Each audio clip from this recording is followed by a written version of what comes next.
My world changed drastically when I was just 5. Dad had passed away from a sudden heart attack, and not long after, Mom decided to remarry. His name was George.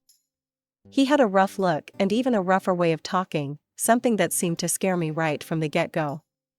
George brought not just his belongings into our little home, but his daughter, Liza, who was 2 years my senior and, as I'd soon find out, twice as mean. I remember the first time I met Liza. She had this smug smile plastered across her face, looking down at me as if I was some sort of bug she found amusing. "So, you're the baby of the house?" "Well, not anymore. Better get used to it," Liza sneered, her eyes scanning me like I was her new project to fix or break. Mom tried to make things sound all sugar-coated when she talked about them moving in. "Ella, honey, it's going to be wonderful to have a bigger family. Liza will be like the older sister you never had." But Liza was no sister to me. The first few days she moved in, she laid down the law, her law. My toys weren't mine anymore, they were ours, which meant they were hers whenever she wanted. And when I protested? Well, let's just say George didn't like that at all. "Ella, stop being selfish. Learn to share with your sister," he'd grumble, his voice deep and usually laced with annoyance. Mom never stood up to him. Whenever I went to her, hoping she'd take my side just this once, she'd always have the same old tired lines. "Ella, please. Just try a little harder to get along. For me, okay?" She'd plead, her eyes always looking a bit too tired, a bit too sad. Liza knew she had the upper hand, and she milked it every chance she got. If she broke something, somehow it was my fault. If she lost something, somehow I had stolen it. But one particular afternoon sticks out in my memory like a sore thumb. Liza had been particularly cruel that day, hiding my favorite doll and claiming she had no idea where it was. I found it later, tossed in the trash can outside. I remember holding the dirty, slightly torn doll as I walked into the house, tears streaming down my face. "Look what she did, Mom. Look." I cried, holding up the doll for her to see. Mom glanced at the doll, then at my tear-stained face, and for a moment, I thought she'd finally see my side. But then her eyes shifted towards the living room where George was sitting, watching TV. "Ella, maybe it was an accident. Just let it go, please," she whispered, her voice tense as she glanced nervously towards the living room. Liza just laughed from the doorway, her arms crossed over her chest. "Crybaby," she muttered under her breath, loud enough for me to hear. That night, as I lay in bed clutching the now clean but still ripped doll, I realized that this was my new normal. Liza wasn't going anywhere, and neither was George. And Mom, well, she was there but not really there for me. Things took a sharper turn when Mom announced she was pregnant. I remember feeling a mix of emotions. A little brother or sister could mean someone else on my side, right? Wrong. It just meant more reasons for Mom and George to pay attention to anything but me. Tommy was born on a chilly morning in November. He was a quiet baby, hardly ever cried, but he needed constant attention, as all babies do. Mom was either feeding him, changing him, or trying to catch a few minutes of sleep. And George? Well, he was over the moon about having a son. Liza and I were pushed further to the back burner. But while I felt more isolated, Liza seemed to relish it. It was like she thrived on the chaos, knowing she could get away with anything as the focus wasn't on us anymore. One evening, I was trying to finish some homework at the kitchen table, struggling to concentrate over the sound of Tommy's fussing. Liza waltzed in, dropped her bag on the table, and scattered my papers everywhere. "Hey, I was using those," I snapped, my frustration peaking. "So? Move over, I need the table," Liza retorted, not even looking at me as she started to rummage through her bag. Before I could say anything else, George stormed into the kitchen. "What's all this noise about? Can't you see your mother's trying to get Tommy to sleep?" "Liza's trying to take over the table when I'm still using it," I said, standing my ground despite the knot in my stomach. George's face turned a shade I knew too well, and his voice was even and dangerous. "Ella, stop your complaining and go to your room. Let your sister use the table." "But Dad..." He's not your dad. Don't call him that. Liza cut in, her words sharp and biting. That stung more than I expected, and without another word, I grabbed my things and stormed off to my room, slamming the door behind me. I pressed my back against it, sliding down to the floor as I fought back tears. I felt so alone, cornered in a house that no longer felt like home. After that night, I learned to keep my head down. Liza took advantage, of course, always finding new ways to torment me when no one else was looking. George never did anything about it. If anything, he seemed to agree with whatever Liza said, which only made her bolder. Shouldn't you be nicer to me? I mean, we're practically sisters. I once tried to reason with her, hoping to break through her tough exterior. Liza laughed, cold and harsh. We're not sisters. We're not even friends. Remember that. And I did. Every single day that I lived in that house, I remembered. My room became my sanctuary, the only place I felt somewhat safe. But even there, the sounds of a happy family, a family that didn't include me, filtered through the walls, a constant reminder of where I stood. As soon as I finished high school, I knew I had to get out. Staying in that house wasn't an option anymore. It was suffocating, like trying to breathe underwater. So, I moved to the city. It was a fresh start, a chance to be who I wanted to be without anyone hovering over me, dictating what I could or couldn't do. The first few weeks were tough. I remember walking into my tiny studio apartment for the first time, feeling a mix of excitement and terror. It was all on me now. No more Liza, no more George, just Ella, trying to make it on her own. I found a job at a local cafe to pay the bills and signed up for a nail technician course. Nails were something I always loved doing, a creative outlet that let me escape the real world for a bit. The course was tougher than I expected. The instructor, Mrs. Jenkins, was a stickler for perfection. If you're going to do it right, she'd often say, peering over her glasses as she inspected our work. I pushed through, got my license, and started looking for a place to set up shop. The perfect spot turned out to be a small room on the ground floor of an old building. It wasn't much, but it was mine. The landlady, Mrs. Petrov, was a tough old bird who'd seen it all.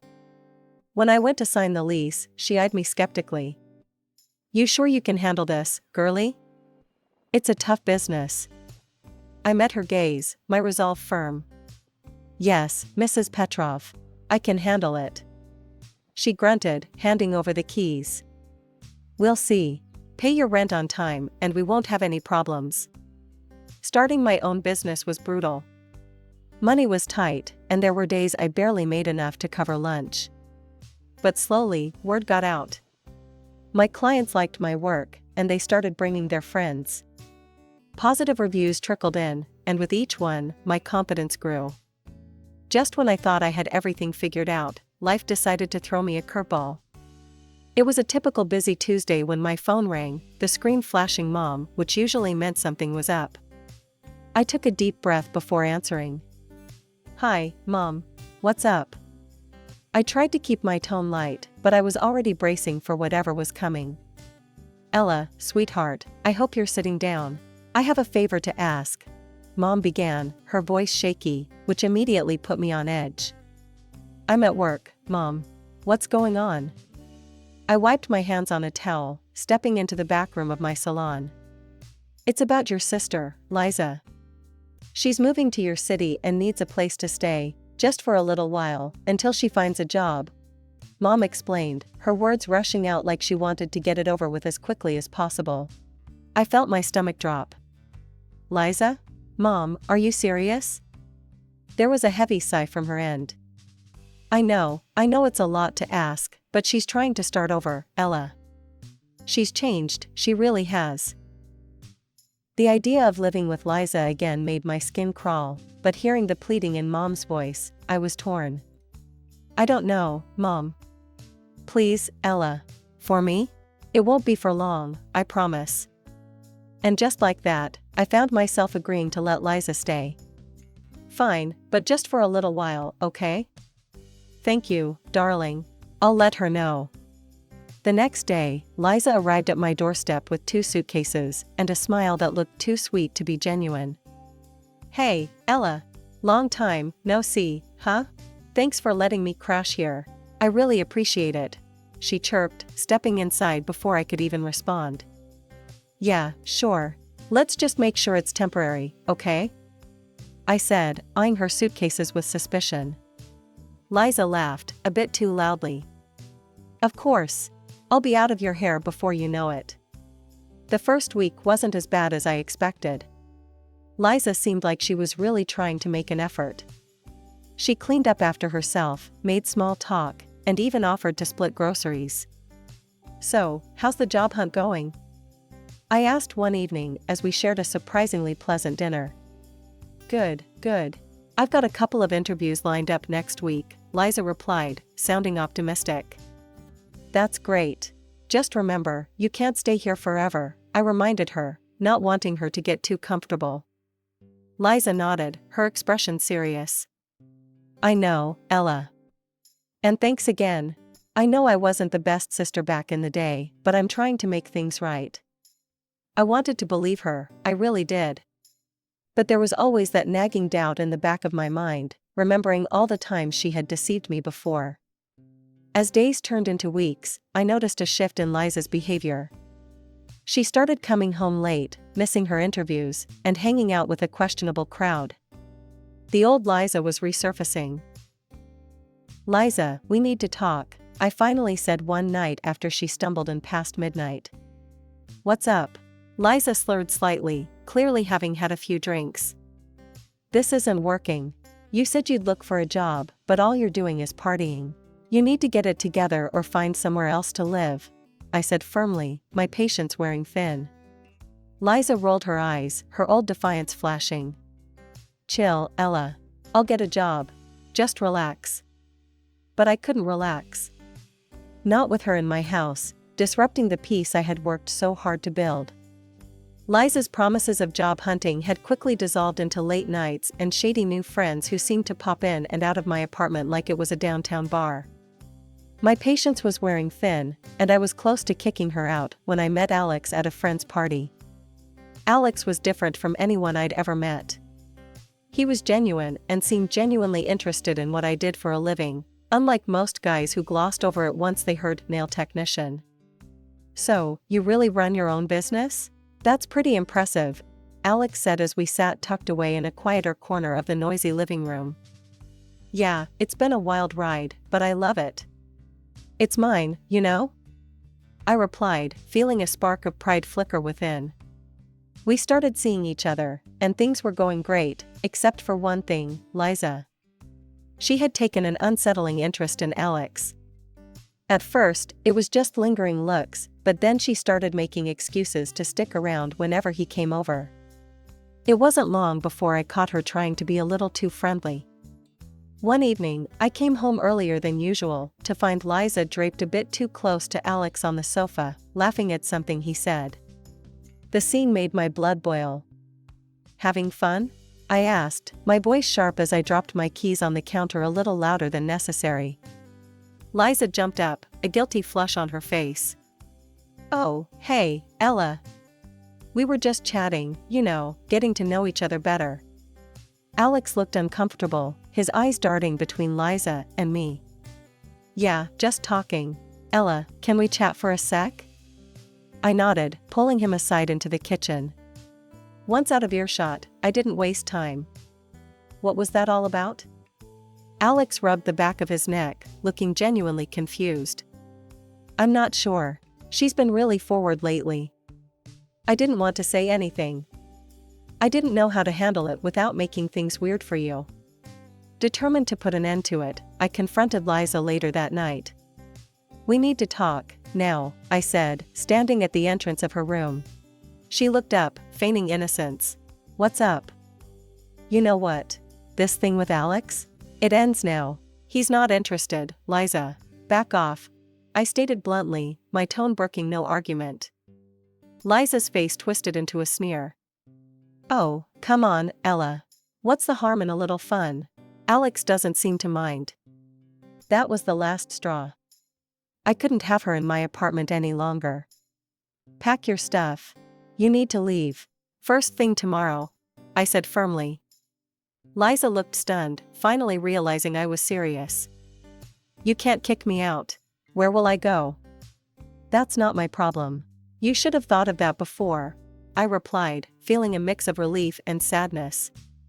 It hurt, but it was necessary. The next morning, Liza left. She was out of my life again, and this time I hoped it was for good. As she walked out the door, her parting shot was, "You'll regret this, Ella. I promise you that." As the wedding day approached, the air was thick with excitement and a bit of last-minute chaos.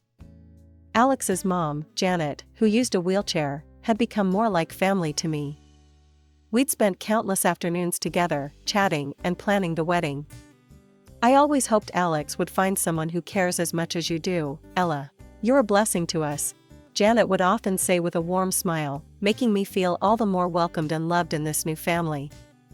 The day of the wedding rehearsal finally came, and our close friends and relatives gathered at the venue. Everyone was buzzing with happiness, everyone except for one, Liza. When she arrived, wearing a dress that was way too revealing for a family gathering, I felt my stomach churn. She sauntered around Alex, laughing too loudly at his jokes, touching his arm every chance she got. My heart pounded with annoyance, and I could feel Alex's discomfort. "I need a minute," I muttered to Alex and pulled him aside, out of earshot from the others. "I can't stand watching her hang all over you.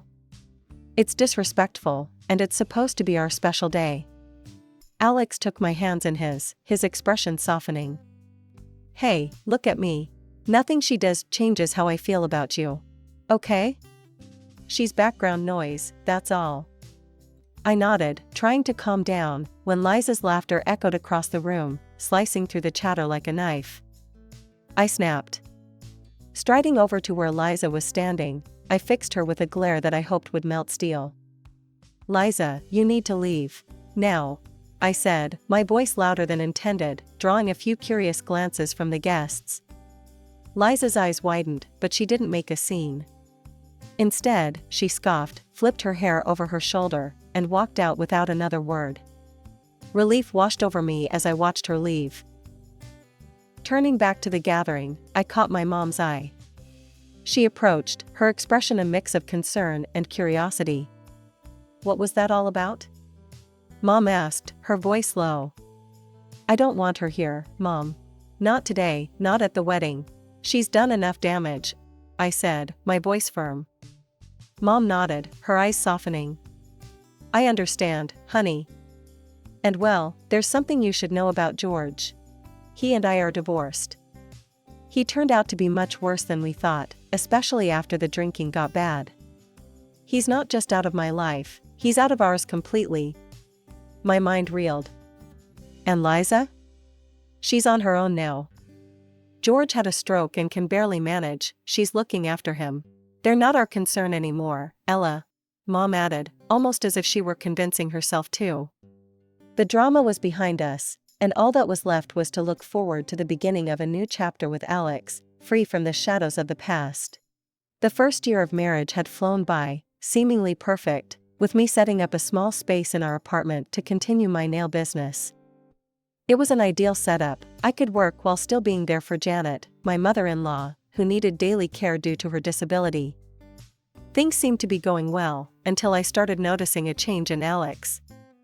He began working late more often and his business trips became more frequent. At first, I thought it was just the strain of new responsibilities at work, but then I began to feel the distance between us growing. And my worries only deepened the day I overheard Janet talking on the phone while I was setting up my tools for a client. "Yes, my dear, I'm so excited. A grandson will be such a joy," she chuckled into the receiver. I paused, my heart skipping a beat. I was definitely not pregnant. Something didn't add up. After her call, I approached her, trying to sound casual. "Janet, who's having a grandson? Did I hear you right?" She looked up, startled, then flushed a deep red. "Oh, just messing with my old friend, dear. You know, making her jealous." It sounded off. way off. My gut twisted with suspicion, and I couldn't shake the feeling that something was terribly wrong. That's when I decided to hire a private investigator. One of my regular clients, Maria, who used to work as a PI, still had all her contacts. "Maria, I need to find out what's going on. Can you help me?" I asked during her appointment. "Of course, Ella. Give me a few days. I'll dig around and see what I can find," she assured me, her tone serious and professional. It didn't take long for Maria to get back to me with news that felt like a punch to the gut. Alex was having an affair. And not just with anyone, with Liza. She was pregnant. I felt a cold calm settle over me as I processed the betrayal. I didn't confront Alex. Instead, I waited, gathering my strength for what came next. The opportunity presented itself when Alex walked through the door with a set of divorce papers in his hand. "Ella, I'm sorry, but this just isn't working. I've met someone else," he said bluntly, his eyes not meeting mine. "Oh? And who might that be, Alex?" I asked, my voice steady despite the storm raging inside me. "It's Liza. She's expecting my child. She's exciting, Ella." You've just become too predictable, too dull," he admitted coldly. "Pack your stuff." I signed the papers then and there, handing them back to him with a smile that didn't reach my eyes. "Before I go, Alex, just one last thing." He looked at me, confused. "What?" "Liza will be bringing her father with her." "Did she tell you that?" "He had a stroke and can't take care of himself. And he's got debts, massive ones, from the divorce settlement with my mother." "Good luck handling that," I said, the words tasting like ash in my mouth but necessary. Alex's face paled. "What? No, she didn't mention any. And there's more. I've filed a lawsuit for adultery. With proof. You'll be hearing from my lawyer," I continued, cutting him off. As I walked out, the cool air hit my face, and I felt a sense of freedom. The pain of betrayal still stung, but I knew I was moving towards something better. Something that was truly meant for me. After the dust settled from the divorce, the settlement from Alex and Liza was substantial enough that I could finally open my own nail salon, a dream I had shelved in the quieter corners of my mind for too long. The grand opening of Ella's Elegance was a hit.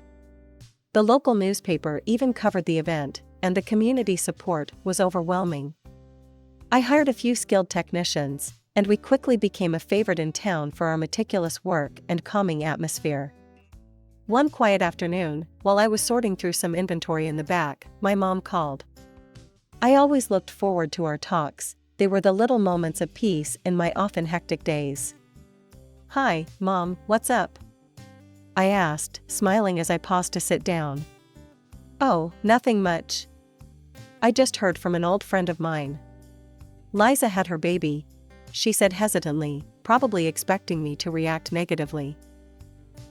Instead, I found myself smiling, genuinely hoping that child brought her more joy than she had brought to others. "That's good to hear, Mom.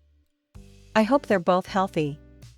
Speaking of which, I've got a little surprise for Alex that I think will close this chapter of my life for good." A couple of days later, I received a call from Alex that I had been half expecting, half dreading.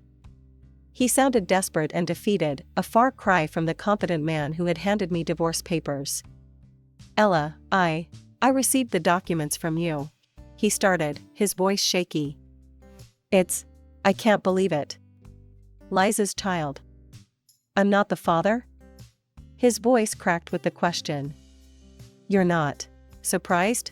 You shouldn't be. You know what kind of person she is," I replied, my words deliberate and cold. There was a heavy silence before he continued. "Ella, she's gone. I kicked her and her father out. It's been hell.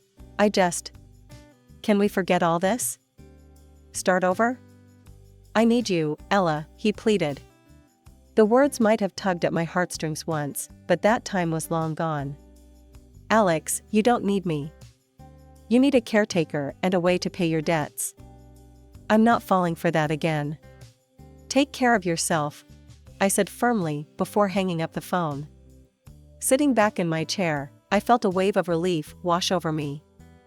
The last tie to a painful past had been cut, and for the first time in a long while, I felt like I could breathe freely.